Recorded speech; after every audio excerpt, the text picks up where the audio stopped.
Settle in. No, I know it's been a long night, so I won't try to keep you. So I want to congratulate the other inductees, first of all.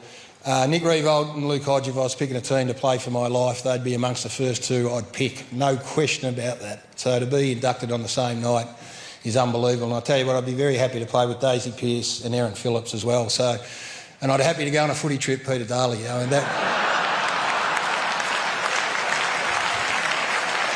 There we are, Pete, but I like the sound of you, Pete.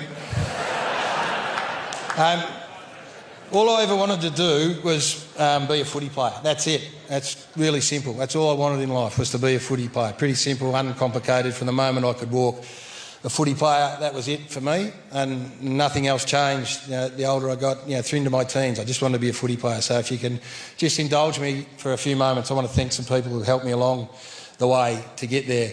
I think this is 26 years on, by the way, and as I said, I didn't expect it in any way, shape or form.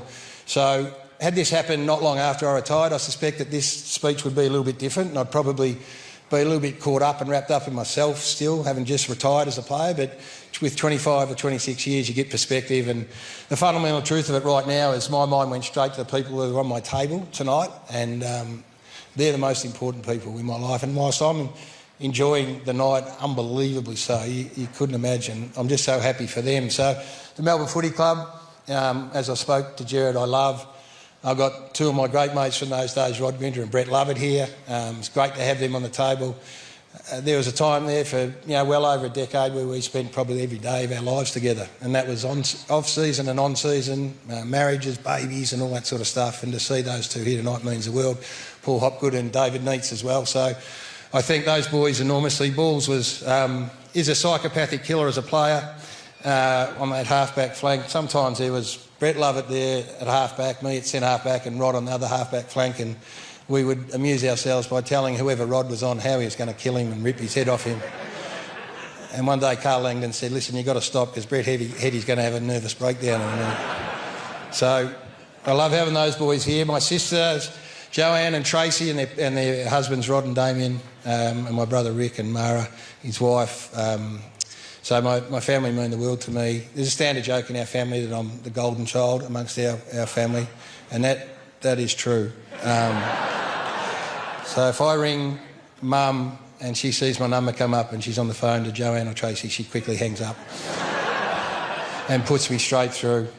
To my siblings, the three of you, I know it gets tiresome having someone who's a player, an AFL player at the time, and you get relegated somewhat, but you say to me all the time how proud you are of me. Well, I want to tell you tonight how proud I am of you three. My brother means the world to me as well. To say my parents and my dad got excited about the time I started playing AFL footy is a bit of an understatement, because they sort of abandoned Rick at about 10 years of age. He'd come down and play footy and throw him $10 and say, look after yourself. I'll see you in a couple of days. And that went pretty well until Whopper Williams, a local copper, got a hold of him, a packet of cigarettes stuffed under his jumper. So we had to tighten up after that. There's some in-joke stuff here, but stick with me. No, my old man was my hero for as long as I can remember. I think a lot of people in the room would have a similar experience. He was a coach and I was his shadow. I'd sit up in match committee, I'd listen to every single thing he did.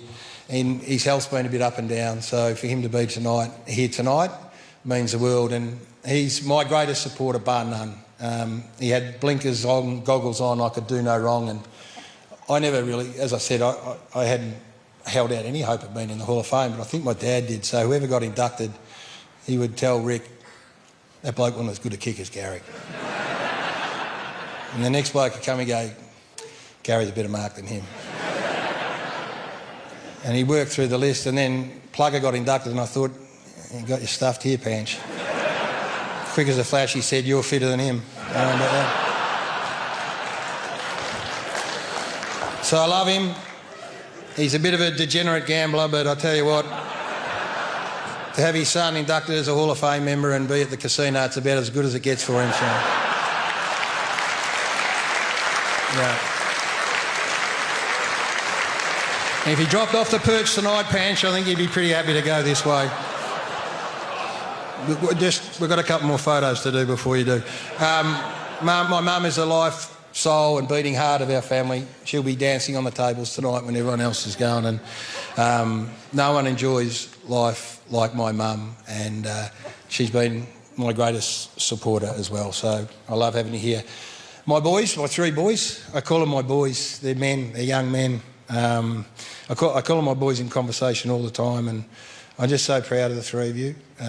Your mum, my ex-wife, Melissa's done a great job in raising you boys. And all you want back is them to be proud of you, not just in footy but in life, and I think they are. One of the great thrills, and I live sort of vicariously through Nick a bit because he's got three young boys, and I watch him go about life, and I think back to when they were little. One of the greatest thrills I've ever had was sitting them down and telling them about tonight. Now, they are really hard markers, my boys. They've got vicious tongues. No one gets ahead of themselves in our life, in our world, in our family. They'll take you down as quick as anything, but to see the joy and pride in their eyes just broke me and meant the absolute world to me. So to have a moment like this, I wish every dad could have this dream about a night such as this. So to you three boys, I love you. They're passionate football men too. They love their demons. Their mum called me around to their house one day and said, "You've got to come and talk to your son, Benjamin." So I went round. It was a Sunday afternoon game. I walked in. There was a hamburger with a lot just dripping down the wall. I said, "What's wrong?" He said, "The demons are wasting their inside 50s again, Dad."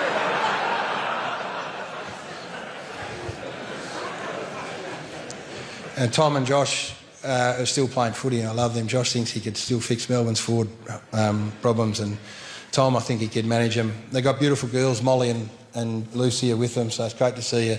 And Ben's available. He's 31, hadn't got a girlfriend, so... Table 28. It's in reasonable health. Thank you, boys. You're loyal and protective. You're as close as three brothers could be, and you're my three best friends in the world. And then Nikki, my partner, every day something happens that makes me realise how unbelievably fortunate I am to have you in my life, darling. I wouldn't be the easiest person in the world to live with. I think that's well known.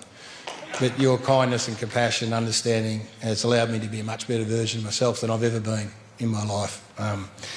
Thank you for opening my eyes to what matters in the world that we live in, and the things that I used to say were life and death, important were merely experiences that we had to have. So they neither define you nor they condemn you, and they're part of the journey. So having things like tonight are really humbling and to be celebrated, but having things like tonight with you next to me mean the absolute world to me. So thanks, Darren.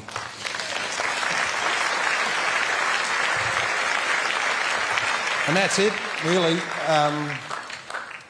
So as time goes by, your life changes and your persona changes, and as I said, 26 years ago I was a player, and if you go back to where I started this chat, all I ever wanted to be was a footy player, and I guess right now I'm a media person, which is really cool. I still get to stay involved in the game.